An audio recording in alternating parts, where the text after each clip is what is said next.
Pada zaman dahulu kala, di sebuah tebing yang tinggi, ada sepasang kekasih yang sedang berbicara. Isla meyakinkan Jin untuk jangan pergi, namun Jin berjanji dia akan kembali pulang setelah mengalahkan Pokemon legendary Yveltal. Setelahnya dia pun berangkat meninggalkan kekasih tercintanya itu, demi mengalahkan Pokemon legendary Yveltal yang membuat kehancuran. Beralih ke masa sekarang, di mana Prof. Layton sedang mengadakan petualangan mencari patung Maiden. Tak jauh dari tempat tersebut, ada beberapa orang pekerja yang sedang mengadakan pembangunan. Di situ Prof. Layton bertemu dengan Pansy, yang menjelaskan kedatangannya ke sini adalah untuk menginvestigasi reruntuhan kuno mengenai legenda terbentuknya Kalos. Prof. Layton langsung menanyakan di mana dia bisa menemukan patung Maiden yang terkenal itu, dan Pansy dengan senang hati akan menuntunnya ke sana.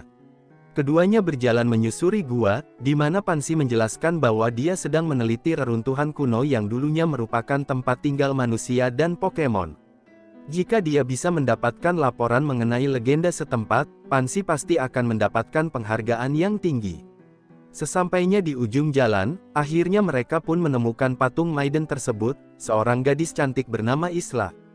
Prof. Layton kemudian mencocokkan data yang dimilikinya dengan patung tersebut, yang menunjukkan keakuratan yang sangat pas.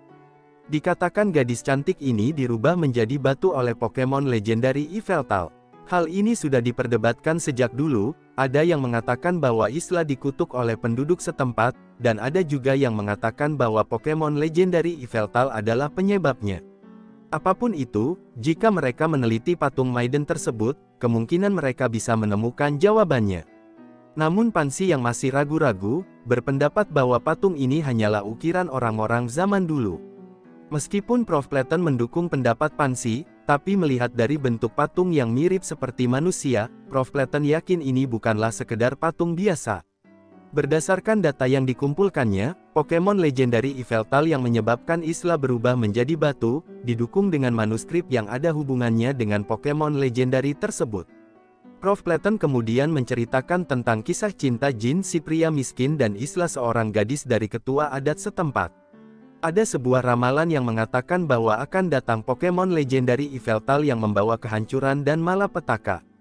Setelah mendengar ramalan tersebut, ayah Isla memerintahkan Jin untuk mengalahkan Yveltal, dengan imbalan dia akan menikahi putrinya jika berhasil menjalankan tugasnya.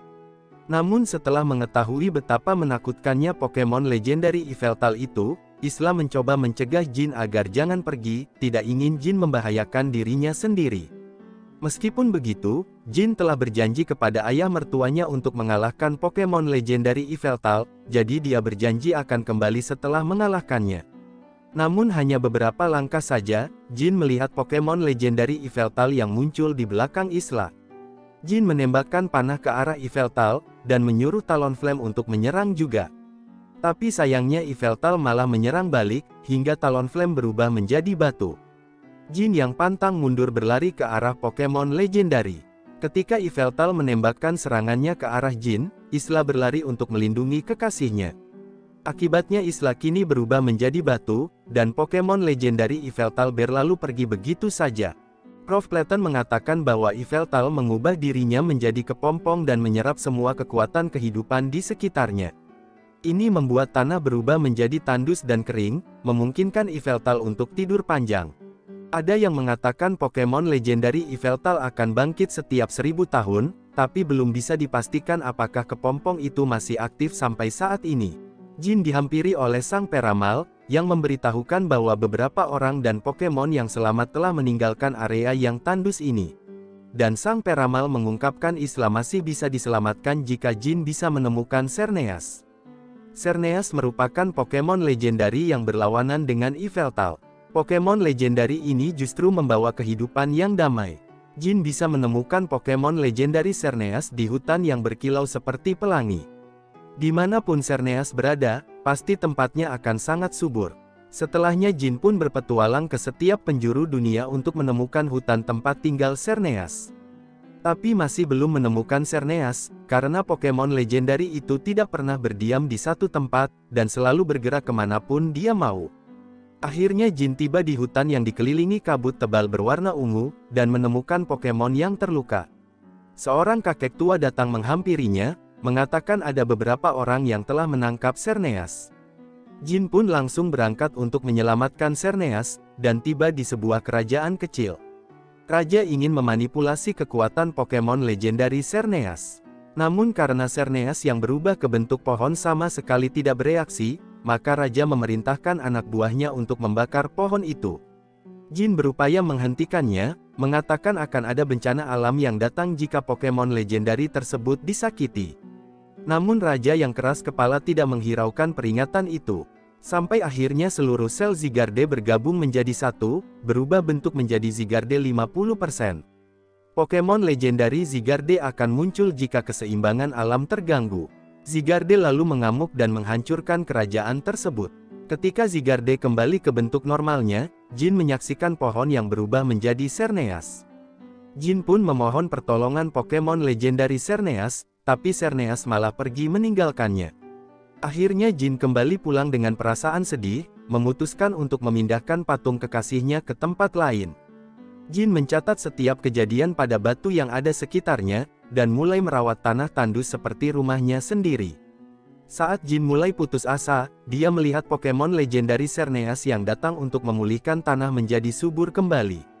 Walaupun begitu, Isla tetap menjadi batu, menandakan ada sebagian takdir yang memang tidak bisa dirubah. Sampai saat ini tidak ada yang tahu mengenai nasib Jin. Prof. Clayton yakin Xerneas dan Yveltal adalah reinkarnasi keseimbangan alam yang saling bertolak belakang. Dan jika keseimbangan itu hancur, maka Pokemon legendari Zygarde akan muncul untuk menyeimbangkannya. Meskipun ada beberapa sejarah yang kelam, tapi inilah yang membuat Regen Kalos seperti sekarang. Setelahnya Prof. Clayton dan Pansy pun keluar dari dalam gua. Jin yang sekarang sudah tua sedang berbaring di dekat patung Isla, saat seorang gadis kecil datang menghampirinya. Jin menyampaikan bahwa dia sedang mengobrol dengan patung itu. Dia juga menceritakan pertemuannya dengan 3 Pokemon legendari, yang saling bekerja sama untuk menyeimbangkan alam. Gadis kecil mengajak Jin untuk mampir ke rumahnya untuk menceritakan kelanjutan kisahnya. Namun Jin menolak karena dia ingin tetap berada di samping kekasihnya. Semenjak petualangannya bersama teman-temannya telah berakhir, kini Citron menghabiskan hari-harinya yang sibuk sebagai gym leader. Ini adalah hari libur, dan dia memutuskan untuk berpartisipasi dalam lomba memancing bersama dengan adiknya. Yurika nampaknya sangat bosan karena tidak mendapatkan tangkapan ikan. Sedangkan Citron mengeluarkan penemuan terbarunya, yaitu tongkat pancing elektronik yang bisa melakukan segalanya sendiri. Dengan adanya item tersebut, akan mudah baginya untuk memenangkan perlombaan ini. Namun pemuda di sebelahnya mengatakan itu adalah perbuatan yang curang, dan tidak pantas disebut sebagai memancing. Sebagai seorang pemancing yang handal, Dan akan menjelaskan sensasi memancing yang tidak dapat ditiru oleh perangkat Citron tersebut. Sensasi memancing itu adalah melemparkan umpan dan menariknya sampai mendapatkan hasil tangkapan yang memuaskan. Tentunya hal ini tidak akan bisa dirasakan jika Citron menggunakan alat yang otomatis seperti itu. Meskipun demikian, Citron bersikeras dia bisa membuatkan alat yang sesuai dengan sensasi memancing yang disebutkan oleh Dan. Namun Dan tetap pada pendiriannya, bahwa memancing hanya bisa dilakukan secara tradisional, dan tidak memerlukan alat otomatis yang bisa merusak suasana memancing. Tak lama kemudian, ada yang menggigit umpan Yurika. Namun saat Yurika hendak menariknya, Dan menyarankan untuk jangan terlalu terburu-buru. Perlu penghayatan yang pas agar bisa memancing dengan baik. Setelahnya Yurika mulai menarik dengan susah payah, yang sepertinya ini adalah tangkapan yang besar. Seekor Clawitzer melompat keluar dari permukaan air, dan Dan merespon dengan memerintahkan Stunfisk Mudshot untuk menjatuhkannya kembali ke air. Setelahnya perlombaan itu pun berakhir, yang sayangnya jika mereka bisa mendapatkan Clawitzer tadi, kemungkinan Citron dan Yurika akan menjadi juara satunya. Saat berjalan menyusuri kota, Yurika menanyakan Dan mau pergi kemana. Dan mengatakan tujuannya adalah ke Menara Prisma. Tapi dia datang bukan untuk menantang gym leader, melainkan hanya ingin berkunjung melihat-lihat Menara Prisma tersebut. Yurika kemudian mengungkapkan bahwa sebenarnya kakaknya adalah seorang gym leader. Namun yang lebih mengejutkan, Dan ternyata juga adalah gym leader yang berasal dari Region Unova. Kakak beradik yang bersemangat akan mengantarkan Dan menuju ke Menara Prisma. Tapi Dan meminta apakah mereka bisa lewat jalur kereta bawah tanah saja. Sesampainya di sana, Den kagum dengan kereta bawah tanah yang menggunakan sistem otomatik, di mana kereta dapat berjalan dengan sendirinya tanpa dikendalikan oleh siapapun. Yurika yang sangat bersemangat masuk ke dalam kereta itu, tapi pintunya langsung terkunci, sehingga kakaknya dan Den masih tertinggal di belakang. Citron dan Den pergi ke ruang kontrol, di mana para pekerja menyatakan sistemnya sedang error, dan kereta bawah tanah tidak dapat dikendalikan. Citron menemukan bahwa ada masalah dengan mikroprosesor sistem yang tidak responsif, dan dapat menyelesaikannya dengan cepat. Seketika sistem kembali normal, dan seluruh kereta bawah tanah dapat dihentikan di stasiun terdekat. Tapi masih ada satu kereta yang terus bergerak, yaitu Multitrain yang ditumpangi oleh Yurika. Yurika merasa lega setelah mendengar suara kakaknya, dan mengikuti arahan yang diberikan agar bisa masuk ke ruang operator. Den kemudian mengambil alih dan meminta Yurika untuk mengikuti arahannya. Namun kereta bawah tanah itu tetap tidak bisa dihentikan, karena ada komponen yang rusak di dalamnya. Oleh karenanya Yurika harus mematikannya secara manual. Setelahnya Den menyuruh Yurika menarik tuas secara perlahan-lahan untuk memperlambat kereta bawah tanah, dan akhirnya kereta bawah tanah itu berhenti juga. Ketika Citron hendak menjemput adiknya, petugas mencegahnya karena keamanan sistem kereta bawah tanah harus diperiksa terlebih dahulu. Den kemudian ingat pasti ada kereta kecil yang bisa digunakan untuk menjemput Yurika. Den mengarahkan kereta kecil yang mereka tumpangi agar bisa cepat sampai ke tempat Yurika. Namun ketika mereka semakin dekat, Yurika mendengar suara dari atas kereta. Terlihat ada lubang di tembok, dan kereta bawah tanah yang tadinya diam kini mulai bergerak lagi. Citron dan Den menjadi panik saat mengetahui di depannya ada jalan buntu. Namun mereka mengingat Satoshi yang pemberani dan selalu berpikiran positif, sehingga mereka pun kembali mendapatkan kepercayaan diri, dan apapun dapat diatasi dengan bantuan teman.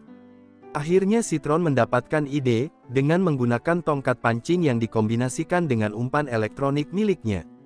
Setelah pintu keretanya dibuka, Citron menyuruh adiknya untuk bersandar ke depan, agar Den bisa menariknya dengan menggunakan tongkat pancing tersebut. Mereka berhasil menyelamatkan Yurika tepat sebelum kereta bawah tanah menabrak jalan buntu. Tapi yang masih menjadi misteri mengapa kereta bawah tanah itu tiba-tiba bergerak sendiri. Setelah menganalisis kejadian ulangnya, Den menyimpulkan bahwa pelakunya adalah Electros. Kemungkinan Pokemon itu tidak bisa keluar setelah masuk melalui pipa limbah. Setelah itu Electros naik ke atas kereta, mengalirkan arus listrik yang membuat kereta bawah tanah bergerak lagi. Namun anehnya Electros malah mengamuk dan mulai menyerang mereka. Dapat disimpulkan bahwa Pokemon itu mengalami stres saat tersangkut di dalam pipa, dan mengalami kelebihan beban yang membuatnya kesakitan. Sekarang yang perlu mereka lakukan adalah menyerap sebagian listrik yang kelebihan beban tersebut. Setelahnya Yurika memerintahkan Dedenne untuk menyerap kelebihan beban listrik itu, yang membuat Electros jadi agak sedikit mendingan. Ketiganya kemudian membawa Electros keluar dari terowongan, agar Pokemon itu bisa kembali ke habitat aslinya. Akhirnya mereka pun sampai di depan menara Prisma, di mana Den terpesona melihat bangunan yang indah itu.